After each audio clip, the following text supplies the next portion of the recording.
नमस्कार साथियों, आपका स्वागत है आपके अपने चैनल हिंदी साहित्य बाय प्रियंका पे।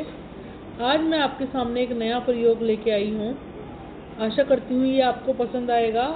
बाकी आप मुझे कमेंट में बताएंगे कि मैं अब से जो आपको एग्ज़ाम पेपर कराऊंगी वो रिकॉर्डिंग में कराऊंगी, क्योंकि मुझे लग रहा है कि ये ज़्यादा इजी रहेगा और इसमें आपको पूरा PDF और आपको पॉइंट्स भी नोट करने में हेल्प रहेगी। बाकी आप क्लास देखेंगे और क्लास देखने के बाद मुझे बताएंगे कि आपको ये रिकॉर्डिंग क्लास में ज़्यादा अच्छा लग रहा है या लाइव आके जो मैं आपको एग्ज़ाम पेपर कराती थी वो ज़्यादा अच्छे लग रहे हैं। ठीक है, तो एक बार आप मुझे इसका फीडबैक देंगे ज़रूर। अपनी क्लास हम चालू करते हैं अब। तो आज हमारी क्लास में हम लाए हैं PGT का पेपर लाए हैं।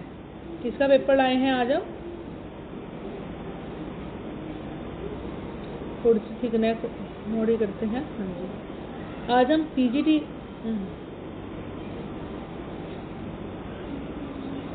PGT का पेपर लाए हैं। ठीक है, आप देखेंगे PGT का पेपर है हमारा और डेट क्या है इसकी? डेट है इसकी 18/7/2021, फर्स्ट शिफ्ट मेल। ठीक है, इससे पहले हम अपने एक पेपर हम TGT का और बहुत सारे पेपर हम PGT के कर चुके हैं। एक पेपर हम PGT का और बहुत सारे पेपर हम TGT के कर चुके हैं, लेकिन आज की क्लास में हम अपना चालू कर रहे हैं दोबारा से PGT का पेपर। ठीक है, तो इसमें हम क्वेश्चन देख रहे हैं।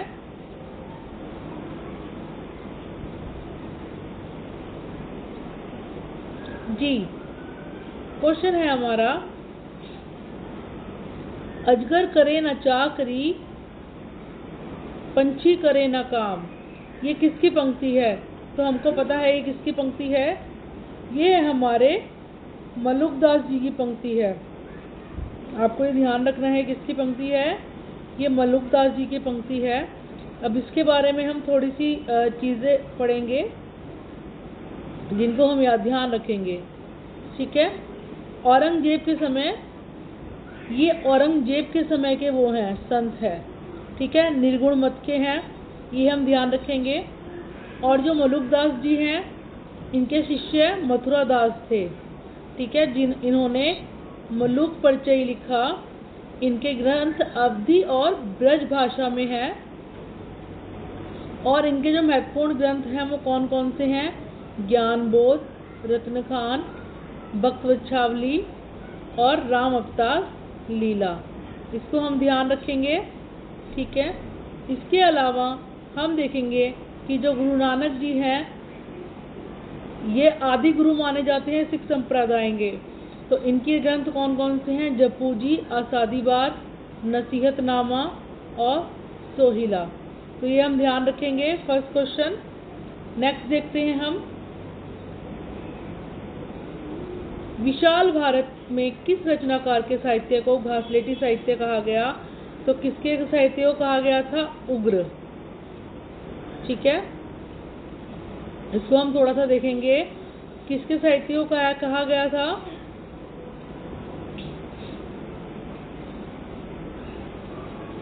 जो विशाल पत्रिका में, हाँ जी, चलिए देखते हैं हम, ये नोट कर लेंगे। जो विशाल भारत पत्रिका है, विशाल भारत पत्रिका में बनारसी दास ने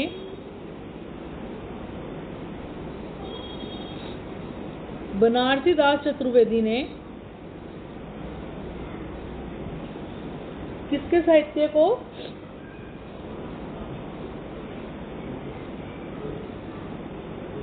पांडे,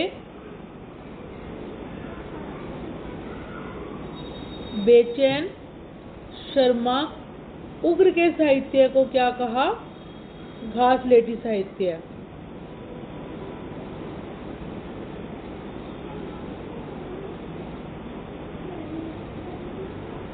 क्या कहा? घासलेटी साहित्य। और इसमें एक चीज आप और ध्यान रखेंगे, इनका एक उपन्यास है चंद हसीनों के खतूत। क्या है? चंद हसीनों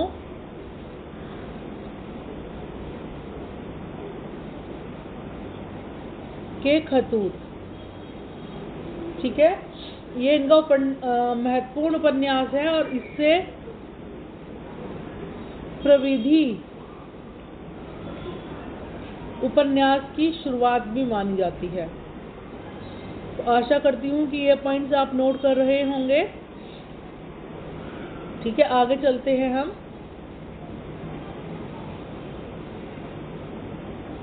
एक बार इसमें भी इम्पोर्टेंट पॉइंट हम देख लेते हैं क्या है। सबसे पहले कि विशाल भारत पत्रिका, इसके संपादक कौन है? बनारसी दास चतुर्वेदी हैं।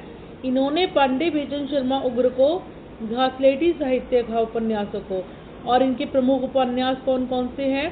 चंद हसीनों के खतूत, दिल्ली का दलाल, बधुआ की बेटी, शराबी, सरकार तुम्हारी आंखों में, और एक और इनका महत्वपूर्ण उपन्यास है जी जी जी। तो इसको भी हम ध्यान रखेंगे। ठीक है, चलिए आगे चलते हैं हम। अब हमारा क्वेश्चन है, भारतेंदु जी ने किस नाटक में अभिनय किया? बहुत ही महत्वपूर्ण प्रश्न है और DSSB में पूछा गया प्रश्न है। जहाँ तक कि आप सभी को पता है कि हम जो प्रश्न कर रहे हैं वो सभी कौन से प्रश्न कर रहे हैं? DSSB के। ठीक है, तो ये क्या आंसर है इसका?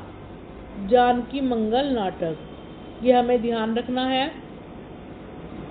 ये कौन सा नाटक है? ये है हमारा जानकी मंगल नाटक। इसके बारे में थोड़ा से हम इम्पोर्टेंट चीज़ें जान लेते हैं। ठीक है, सबसे पहले कि भारतेंदु जी ने किस नाटक में अभिनय किया? ये जानकी मंगल में किया। और जानकी मंगल नाटक इसका था, ये आप मुझे होमवर्क में बताएंगे, बहुत इम्पोर्टेंट है ये भी। ठीक है, इसके अलावा ये पुराण पुरुष कहे गए,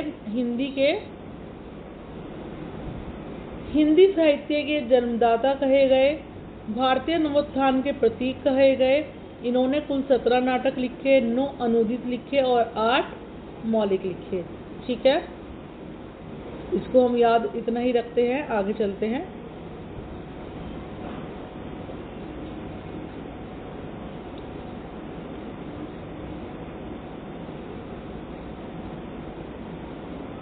चलिए अब क्वेश्चन नंबर 4 करते हैं हम। जो राघवानंद जी है वो किस महान व्यक्ति के गुरु थे? तो ये किस महान व्यक्ति के गुरु थे? ये रामानंद जी के गुरु थे। ठीक है, ये हमें ध्यान रखना है। नाबादास के भक्तमाल में रामानंद के 12 शिष्यों का वर्णन है, ये भी हमें ध्यान रखना है। और आचार्य हजारी प्रसाद, ये क्वेश्चन पूछा जाता है कि आकाश धर्मा गुरु किसको कहा गया? ये इम्पोर्टेंट क्वेश्चन है, आप ध्यान रखिएगा कि जो आकाश धर्मा गुरु है वो किसको कहा गया। ठीक है, तो इसको हम ध्यान रखेंगे कि आकाश धर्मा गुरु किसको कहा गया।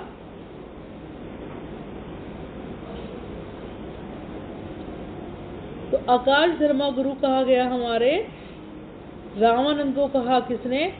हजारी प्रसाद द्विवेदी ने। इसको हम ध्यान रखेंगे। मुझे लग रहा है कि आज की क्लास हमारी ज़्यादा अच्छी हो रही है। इसमें आपको सब महत्वपूर्ण चीज़ें दिख भी रही हैं और साथ साथ हम इसको कर भी रहे हैं। आगे जो मैं आपका यूथ कंपटीशन टाइम्स का सॉल्यूशन लाने का प्रयास कर रही हूँ और अपनी महत्वपूर्ण पंक्तियाँ जो हमारे DSSB के एग्ज़ाम में अब तक आई हैं वो भी आपको बताना चाह रही हूँ। तो वो भी हम, अगर आप लोगों को अच्छा लगेगा तो इसी तरीके से करेंगे। ठीक है, अब नेक्स्ट क्वेश्चन देखते हैं। नेक्स्ट क्वेश्चन कौन सा है हमारा? नेक्स्ट क्वेश्चन है फूल मंजरी। कल मैंने आपको एग्ज़ाम कराया था, पेपर कराया था, तो मैंने आपको बताया था कि फूल मंजरी किसकी महत्वपूर्ण रचना है। देखिए क्वेश्चन रिपीट हो रहे हैं और आपके दिमाग में अपनी एक जगह बना लेंगे जिससे कि आपको याद करने में बहुत ज़्यादा आसानी होगी। तो ये मतीराम की है ये, तो ये हम ध्यान रखेंगे। और रीतिबद्ध किसमें? ये भी हमें ध्यान रखना है कि रीतिबद्ध कवियों और आचार्यों में मतीराम जी का महत्वपूर्ण स्थान है और ये चिंतामणि के सगे भाई हैं। ये प्रश्न भी मैंने आपको कराया था, तो आप मुझे कमेंट में बताएंगे लिख के कि मतीराम, चिंतामणि, 2 ये हो गई, ये टोटल 4 भाई थे। तो कौन कौन से थे? मैंने चारों के नाम आपको लिखवाए हैं, तो चारों के नाम आप मुझे बताएंगे। ठीक है, इसके अलावा देखिए जो आचार्य शुक्ल जी हैं, आचार्य शुक्ल ने इनके लिए कहा है कि रीतिकाल के प्रतिनिधि कवियों में पद्माकर को छोड़कर किसी कवि में मतीराम किसी चलती भाषा और सरल व्यंजना नहीं मिलती। इसको हम ध्यान रखेंगे। आपको सब नोट करने की ज़रूरत नहीं है, ये तो आपको माइंड में रहेंगे। जो इम्पोर्टेंट होगा वो मैं आपको बताती रहूँगी, आपको जो नोट डाउन करना है, ठीक है। इसके अलावा ये इम्पोर्टेंट है, ये आप लिख सकते हैं, क्योंकि ये तो हमें पता है, इन्होंने कहा है ये गृहस्थी का कवि है। जो हमारे मतीराम है, इनको गृहस्थी का कवि किसने कहा? ये कहा आचार्य हजारी प्रसाद द्विवेदी ने। ये भी हमको नोट करना है। और एक और चीज़ हमें नोट करनी है कि जो हमने गुल्ले अफशा फूल मंजरी जो हमसे पूछा गया है, ये किसके आदेश पे लिखी थी? ये हमारी जहांगीर के आदेश पे लिखी थी, ठीक है। इसको हम ध्यान रखेंगे। ये बहुत ही महत्वपूर्ण चीज़ें हैं जो आपको बताई जा रही हैं। इसको भी आप नोट डाउन कर लेंगे, इसको भी कर लेंगे, और इसको आप चाहे तो कर सकते हैं। और इसके अलावा याद करने का एक अच्छा तरीका यही होता है कि जैसे मैंने आपको बताया कि मतीराम चिंतामणि 2 सगे भाई हैं, तो मैंने आपको बताया था कि चार हैं ये सगे भाई, तो उन और 2 जो बचे हैं उनके नाम आप बताएंगे। इसके अलावा मैंने आपको बताई थी कि फूल मंजरी इनकी इम्पोर्टेंट है, ललित ललाम कल पेपर में आई हुई है, रसराज पेपर में आई हुई है, अलंकार पंचाशिका आई हुई है, और एक जो महत्वपूर्ण रचना है इनकी वो कौन सी है? व्रत कौमुदी, ठीक है। ये भी हम ध्यान रखेंगे। नेक्स्ट देखते हैं कि जो ये पंडित बालकृष्ण भट्ट किस पत्र के संपादक हैं। तो ये हम सभी को पता है कि ये किस पत्र के संपादक हैं? ये हिंदी प्रदीप के संपादक हैं। किसके संपादक हैं? हिंदी प्रदीप के संपादक है। और ये कब निकला था पत्र? ये हमारा 1877 ईस्वी में लिख रहा था। इसको हम ध्यान रखेंगे। इसके अलावा जो हमारी ब्राह्मण पत्रिका है, ये किसकी है? ये हमें ध्यान रखनी है। 1883 ईस्वी में निकली थी, कानपुर से निकली थी, और ये किसकी है? प्रताप नारायण मिश्र की रचना है, ठीक है। आगे देखते हैं हम भारत मित्र। भारत मित्र किसकी है? ये कलकत्ता से निकली थी, 1877 में निकली थी, और रुद्रदत्त शर्मा की है। मर्यादा 1909 में निकली, प्रयाग से निकली, और किसकी है? कृष्णकांत मालवीय की है। और इंदु 1909 काशी में अंबिका प्रसाद गुप्त की है। जैसा कि मैंने बताया कि इसके ऑप्शन भी अपने आप में बहुत महत्वपूर्ण हो जाते हैं, इसलिए हम ऑप्शंस को भी साथ साथ देखते चलेंगे। इसके अलावा अगर आपको ये तरीका ज़्यादा पसंद आ रहा तो प्लीज़ आप सब इसको मेरे को बताएंगे ज़रूर, ठीक है, ताकि मैं आपके लिए यूट्यूब की जो यूथ कंपटीशन टाइम्स की जो सीरीज़ है वो जल्द लेके आऊँ और आपको सारे प्रश्न अध्यावर तरीके से चैप्टर वाइज कराऊँ, ठीक है। नेक्स्ट क्वेश्चन देखते हैं हम। नेक्स्ट क्वेश्चन है कि हिंदी साहित्य का प्रथम महाकाव्य कौन सा है? बहुत ही आसान प्रश्न और बेसिक प्रश्न है। कौन सा है? पृथ्वीराज रासो। हम सभी को पता है कि हिंदी साहित्य का प्रथम महाकाव्य कौन सा है? पृथ्वीराज रासो है। और पृथ्वीराज रासो की रचना किसने करी थी? चंद्रप्रदायी ने करी थी। और चंद्रप्रदायी को ही प्रथम कवि भी कहा जाता है, ठीक है। प्रथम कवि के बारे में भी मैं आपको बताऊंगी कि प्रथम कवि किसको किसको कहा गया। ये भी शॉर्ट्स में मेरा जल्दी ही आएगा। शॉर्ट्स आप देखते चाहिए, नोट करते चाहिए। शॉर्ट्स में वो जानकारी मिल रही है, एक एक शॉर्ट्स में आपके 1 या 2 नंबर पक्के हैं। तो आप ध्यान रखिए, जितना आप अच्छे से चीज़ें देखेंगे पढ़ेंगे उतना ही आपके लिए महत्वपूर्ण एग्जाम के लिए रहेगा। तो शुक्ल जी ने इनके लिए कहा है कि पृथ्वीराज रासो साहित्य हिंदी का सर्वप्रथम महाकाव्य है और चंद्रप्रदायी हिंदी साहित्य के सर्वप्रथम महाकवि है। तो ये हम ध्यान रखेंगे कि ये पृथ्वीराज रासो को प्रथम महाकाव्य सर्वमान्य रूप से भी माना जाता है। लेकिन अगर हम राइटर का नाम पूछे, लेखक का नाम पूछे हमसे, तो हमें ये ध्यान रखना है कौन है? शुक्ल जी हैं। और प्रथम महाकवि भी किसको माना है? सर्वप्रथम चंद्रप्रदायी को माना है। चलिए इसकी हम थोड़ी सी और देखते हैं इसके बारे में। इसके बारे में हमने ये देखा है कि ये क्या है, इसमें 56 छंदों की, हमने कल भी देखा था कि चंद्रप्रदायी का जो प्रिय छंद है वो कौन सा है, वो है हमारा 56 छंद। ठीक है।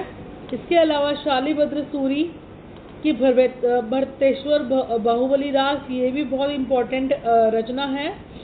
और डॉक्टर गणपति चंद्र गुप्त ने अपने ग्रंथ में हिंदी साहित्य का वैज्ञानिक इतिहास, कौन सा है इनका प्रथम, देखिए जो हमारे गणपति चंद्र गुप्त हैं,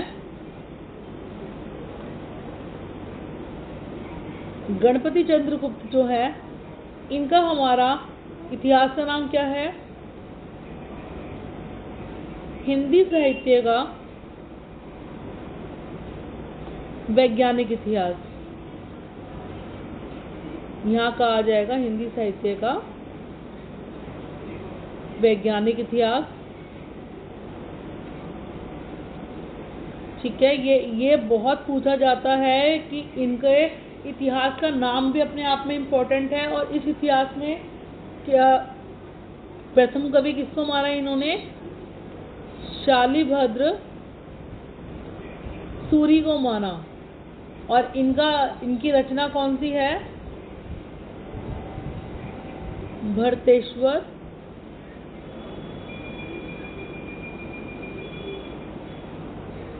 बाहुबली रास। ठीक है। इसके अलावा हमने ये आप नोट कर लीजिए, इसके अलावा हमने पृथ्वीराज रासो के बारे में जाना। तो पृथ्वीराज जो हमारा रासो ग्रंथ है, पृथ्वीराज रासो ग्रंथ है, ठीक है, ये चंद्रप्रदायी ने लिखा है, हम सभी को पता है, चंद्रप्रदायी ने।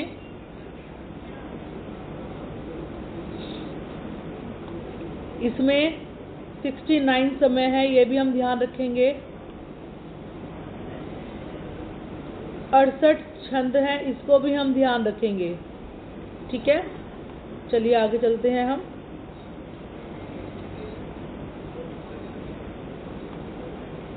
आला भक्त किसको कहा जाता है, बताइए, वैष्णवों को। ये हमें ध्यान रखना है। ये हमारा पीजीटी का एग्ज़ाम है। और देखिए टीजीटी के मुकाबले आपको पीजीटी के एग्ज़ाम में थोड़े से जो प्रश्न हैं वो अलग तरीके के मिलेंगे, तो आप इनको लिखते जाइए। ठीक है। तो हमारा जो है आलावाल भक्त हैं, वो किसको कहा जाता है, वो वैष्णवों को कहा जाता है। ठीक है। इनकी संख्या कितनी है, 12। इसमें एक चीज ध्यान रखेंगे कि आलावर कौन है, वैष्णव भक्त।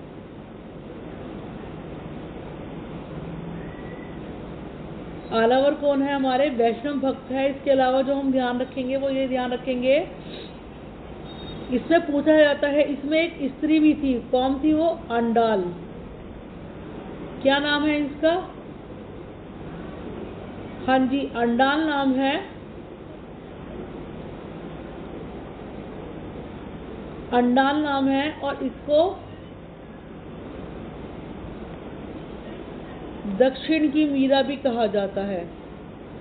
तो यहाँ साथ ही आप जो इम्पोर्टेंट फैक्ट्स हैं वो मैं आपको बता रही हूँ, तो आप साथ साथ नोट करते जाएंगे। ठीक है। आगे चलते हैं हम, इसको भी देख लीजिए। नयननार लोग, जो नयननार थे ये शैव भक्त थे। ये पूछा जाता है, जैसे आलावर कौन है, वैष्णव भक्त है, वैसे ही नयननार कौन थे, शैव भक्त थे। और इनकी कुल संख्या कितनी थी, 63 थी। ये हमको ध्यान रखना है। और इनमें आद नूर, जैसे कि आपकी आलावर भक्तों में अंडाल प्रमुख है, वैसे ही हमारी आदनूर में, वैसे ही हमारी नयननार में आदनूर नामक स्त्री जो है वो प्रमुख भक्त है। ठीक है। इसको हम ध्यान रखेंगे। चलिए प्रश्न नंबर 9 पे चलते हैं। भक्तमाल किसकी रचना है, बहुत ही, कल भी हमने ये प्रश्न करा है, बहुत ही इम्पोर्टेंट प्रश्न है। भक्तमाल किसकी रचना है, नाभादास की रचना है।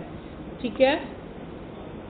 नाभादास किसके शिष्य थे, ये भी हमें याद रखना है, किसके शिष्य थे, अग्रदास के शिष्य थे। और इनकी 3 प्रमुख फेमस रचनाएं हैं। भक्तमाल, अष्टयाम और राम भक्ति संबंधी स्फुट पद।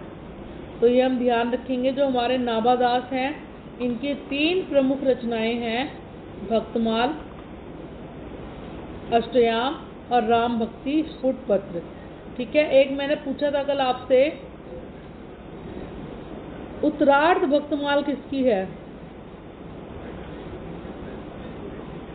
ये भी आपकी एग्जाम की दृष्टि से बहुत ही महत्वपूर्ण है। किसकी है ये है हमारी भारतेंदु की। ठीक है, इसको भी आप अपना नोट डाउन कर लेंगे। चलिए आगे चलते हैं हम।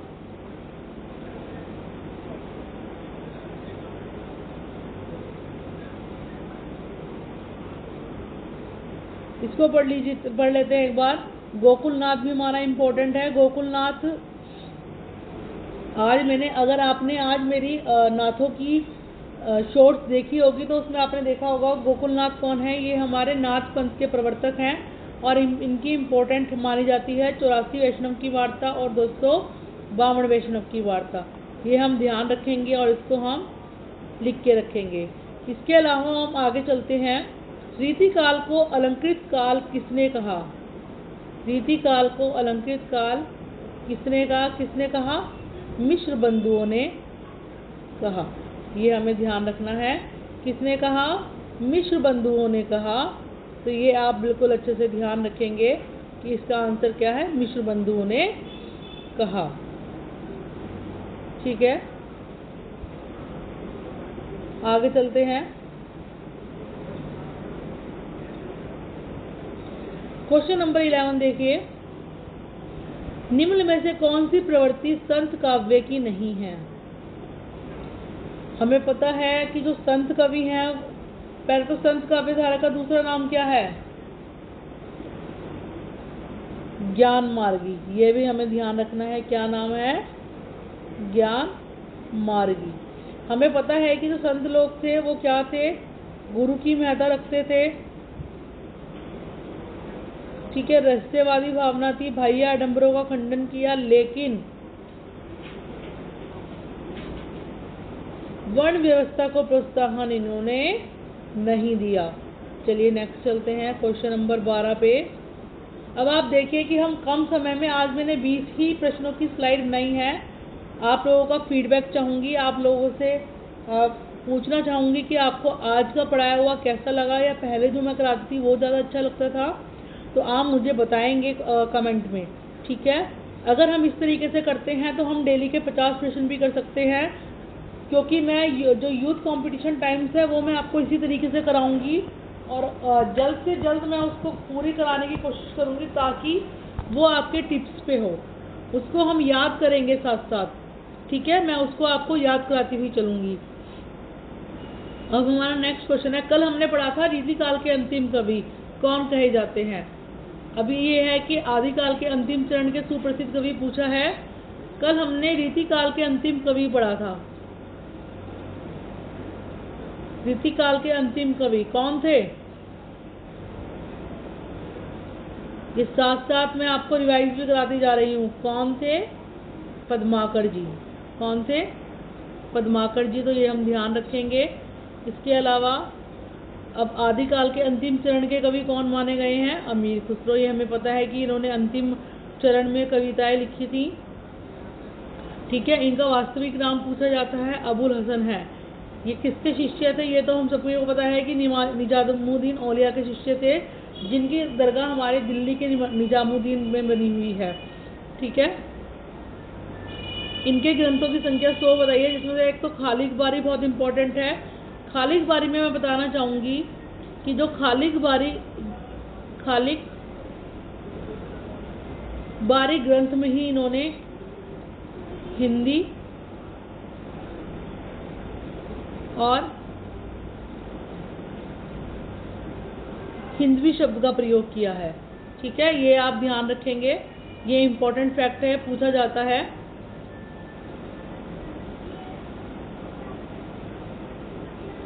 इसके अलावा हम थोड़े से साइड में जो हमारे कवि हैं वो एक बार देख लेते हैं। स्वयंभू कौन है? ये अभ्रंश भाषा के महाकवि है। और इनके ग्रंथ महत्वपूर्ण कौन से हैं? ये है पयमचर्यु और ऋठेणामचर्यु। इनको अपभ्रंश का वाल्मीकि कहा जाता है या व्यास कहा जाता है। इसके अलावा पुष्पदंत है, इनको हिंदी का भवभूति कहा जाता है। ठीक है, पुष्प जो है वो भव की भूति में ही विलीन हो गए। ठीक है, ये इससे हम याद रख सकते हैं, जो पुष्प है वो भव की भूति में ही विलीन हो गए। ठीक है, और इसके साथ एक हम चीज और ध्यान रखेंगे कि स्वयंभू को प्रथम कवि किसने माना? राम कुमार ने। ये मैं आपकी आज शाम तक या कल आपको इसका शॉर्ट मिल जाएगी।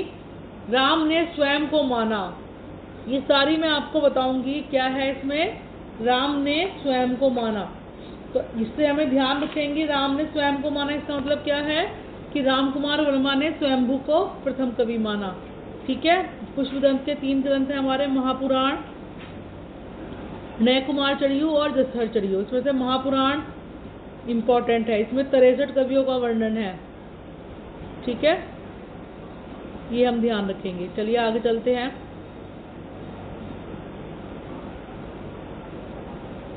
कबीर की पत्नी का नाम क्या था? तो कबीर की पत्नी का नाम हम सभी को पता है क्या था? लोई। क्या नाम था? कबीर की पत्नी का नाम लोई था। इनका लालन पालन किसने किया? नीरू नीमा ने करा, जो एक जुलाहा दंपति थे। कहा जाता है कि ये एक मुस्लिम के यहाँ पैदा हुए थे, लेकिन उन्होंने इनको पैदा होते ही छोड़ दिया था। तो फिर एक जुलाहा दंपति थे, नीरू और नीमा, जिन्होंने इनका पालन पोषण किया। इनकी पत्नी का नाम लोई था और इनकी 2 संतानें थी, कमाल और कमाली। कौन थी? कमाल और कमाली, ये हमें ध्यान रखना है। कबीर दास के सबसे बड़े भक्त और मतलब एक ही माने जाते हैं धर्मदास जी हैं। धर्मदास ने कबीरदास जी पढ़े लिखे नहीं थे, अनपढ़ थे, लेकिन इनकी वाणियों का संकलन किया गया है। और किसने किया है वो संकलन? वो संकलन उनके शिष्य धर्मदास ने बीजक में किया है, 1464 ईस्वी में किया था। और बीजक के 3 भाग है, साखी, सबद और रमैनी। ठीक है, कमाली इनकी पुत्री का नाम था, ये हम ध्यान रखेंगे। इसके अलावा ये भी हम देख लेते हैं। बच्चन सिंह ने हिंदी भक्ति काव्य का प्रथम क्रांतिकारी पुरस्कर्ता किसको कहा है? कबीर को कहा है। ठीक है, इसको हम ध्यान रखेंगे।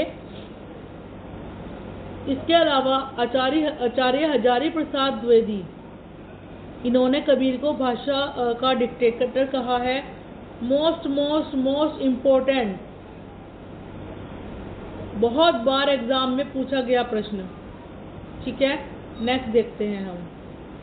नेक्स्ट क्वेश्चन है कि निराला ने किस पत्रिका का संपादन किया? तो हम सभी को पता है निराला ने किसका किया? मतवाला पत्रिका का किया। ठीक है, इसको हम ध्यान रखेंगे कि निराला ने किस पत्रिका का संपादन किया? निराला ने मतवाला पत्रिका का संपादन किया। चलिए आगे देखते हैं हम जो भी इनमें इम्पोर्टेंट है। माधुरी का किसने किया? ये लखनऊ से हुआ, 1922 में हुआ और दुलारे लाल भार्गव ने किया। ये बार बार ऑप्शंस में आ रहे हैं तो इनको आप लिख के रखेंगे।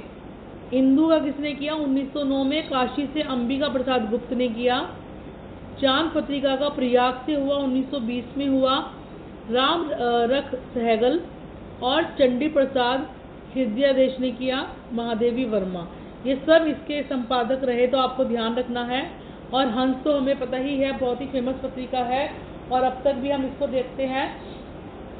1930 में काशी से छपी और किसने किया? प्रेमचंद जी ने इसका संपादक इसके रहे। ठीक है, नेक्स्ट देखते हैं। इनको भी देख लीजिए, ये भी इम्पोर्टेंट है। धर्म युग से तो हमें पता ही है, मुंबई में धर्मवीर भारती ने किया।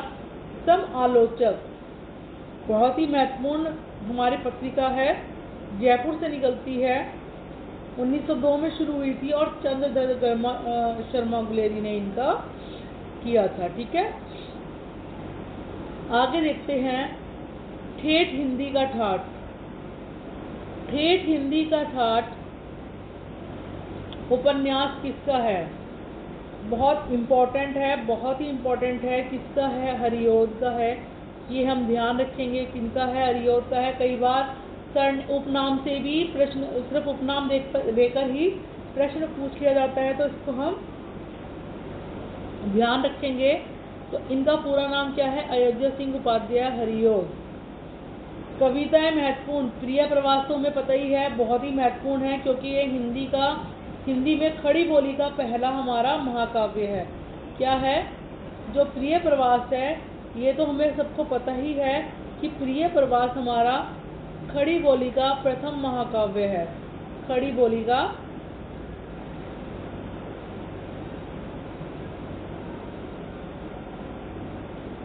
प्रथम महाकाव्य है, इसको हम ध्यान रखेंगे। इसके अलावा परिजात अयोध्या सिंह उपाध्याय हरिऔध का भी है और नासिरा शर्मा का भी है। नासिरा शर्मा का भी है, इसको भी हम ध्यान रखेंगे। इस पे इनको नासिरा शर्मा को साहित्य अकादमी पुरस्कार भी मिला हुआ है। ठीक है, ये हम कुछ चीज़ ध्यान रखेंगे, साहित्य अकादमी पुरस्कार भी मिला हुआ है। ठीक है, इसको नोट डाउन कर लेंगे। इसके अलावा आगे देखते हैं हम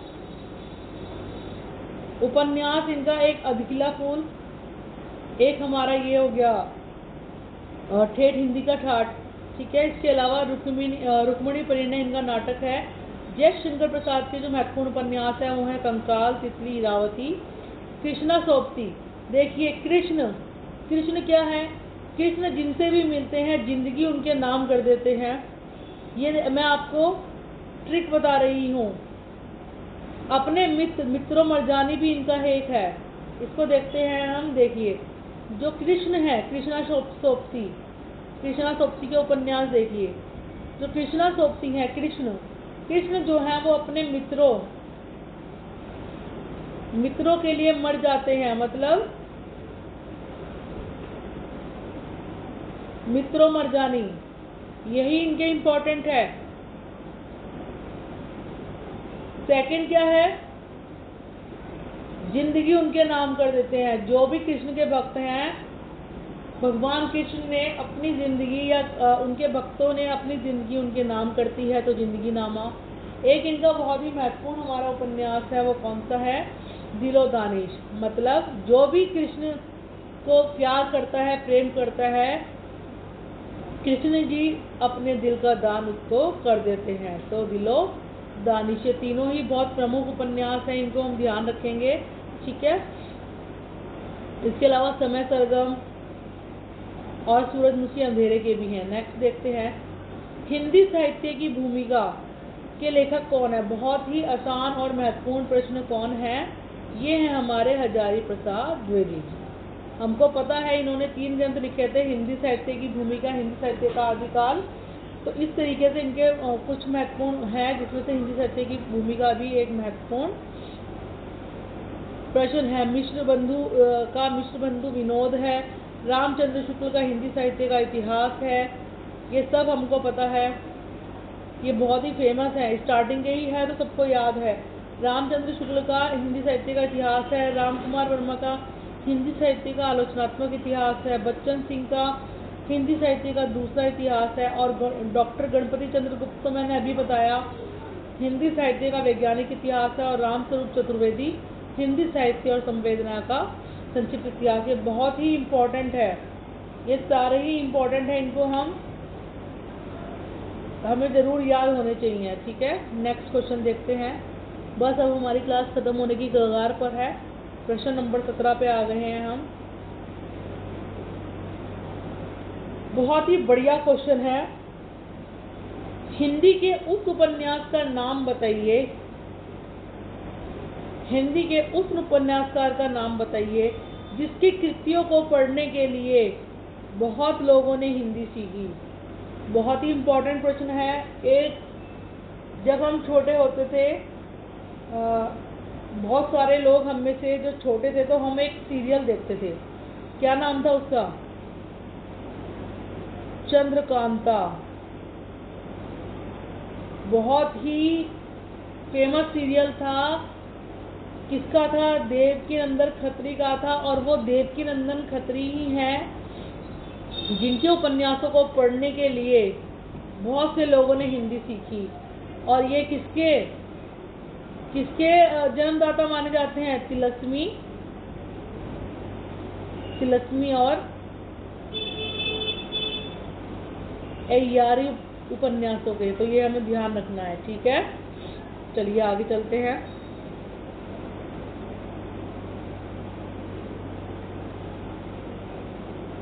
ठीक है, ये मैं आपको बता चुकी हूँ कि हिंदी भाषा के प्रचार प्रसार में चंद्रकांता उपन्यास का बहुत योगदान रहा। और मेनली चंद्रकांता उपन्यास ही वो था जिसके लिए बहुत सारे लोगों ने हिंदी सीखी थी। इनको तिलस्मी, अय्यार और अय्यारी जैसे शब्दों के बीच ने लोकप्रिय बनाया और इसके ये प्रवर्तक भी माने जाते हैं। इनके और अन्य उपन्यास है कटोरा भर खून, काजल की कोठरी, चंद्रकांता संतति। एक इनका बहुत इम्पोर्टेंट उपन्यास भूतनाथ भी है। और भूतनाथ का मतलब 6 भागों में लिखा गया है, ठीक है। ये भी हमें ध्यान रखना है। इसके अलावा बालकृष्ण भट्ट, इनका नूतन ब्रह्मचारी, 100 अजान और 1 सुजान, रहस्य कथा, ठीक है। रहस्य कथा इनका अपूर्ण है।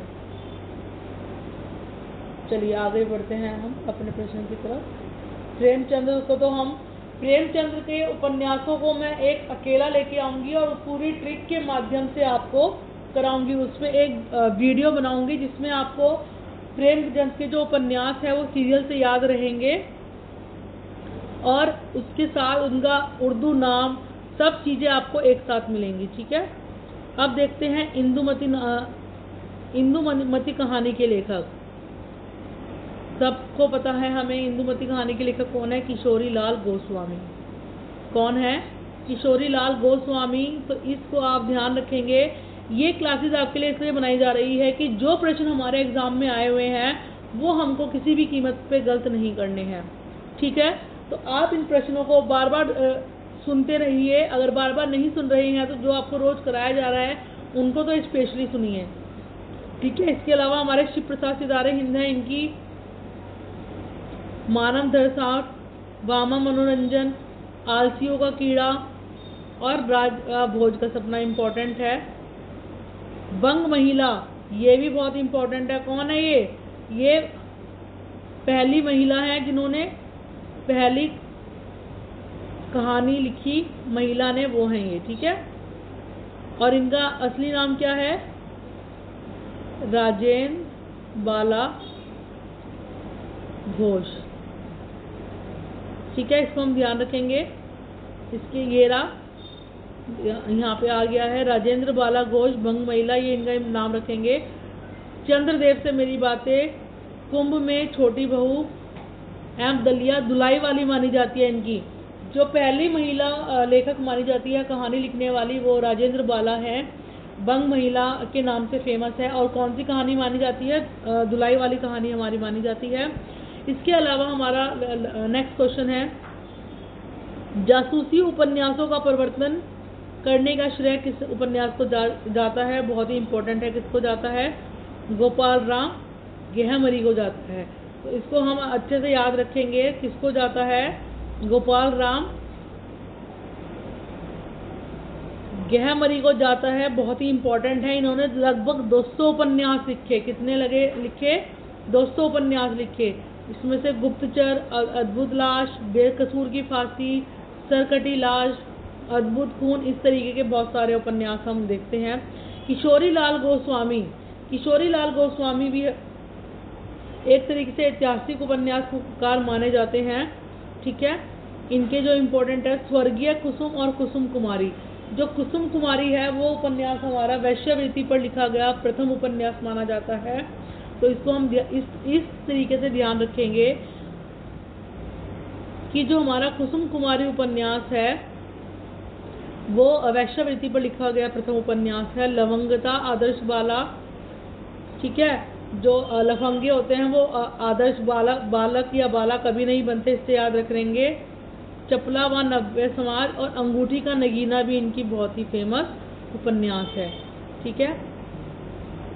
गोपाल राम गहमरी अंग्रेजी लेखक कॉनन डॉयल से, ऑर्थर कॉनन डॉयल से प्रभावित थे, ये हमें ध्यान रखना है। और इनको हिंदी का कॉनन डॉयल भी कहा जाता है। ठीक है, लास्ट क्वेश्चन देखते हैं। अब हमारा लास्ट क्वेश्चन है, ज्ञानदीप नामक प्रेमाख्यान काव्य की नायिका कौन है? बहुत ही अच्छा क्वेश्चन है और आज का हमारा लास्ट क्वेश्चन भी है, तो इसको हम ध्यान रखेंगे। ठीक है, कौन है देवयानी? कौन है देवयानी? इसको हम ध्यान रखेंगे, कौन है देवयानी। ठीक है, ज्ञानदीप का जो रचना काल है वो है 1619 और इनके जो लेखक हैं वो कौन है? वो है शेख नबी।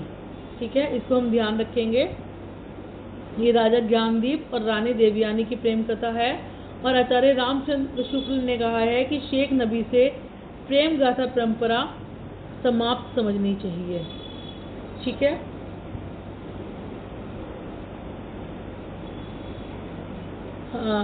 नमस्कार साथियों, आशा करती हूँ आपको मेरे द्वारा आज की ली हुई क्लास पसंद आएगी।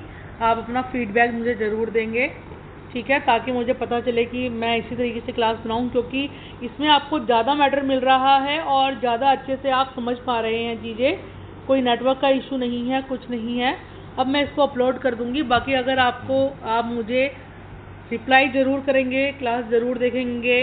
अगर मेरे द्वारा पढ़ाई गई क्लासेस आपको पसंद आ रही है तो लाइक शेयर सब्सक्राइब ज़रूर करेंगे। धन्यवाद, आपका दिन शुभ हो। नमस्कार।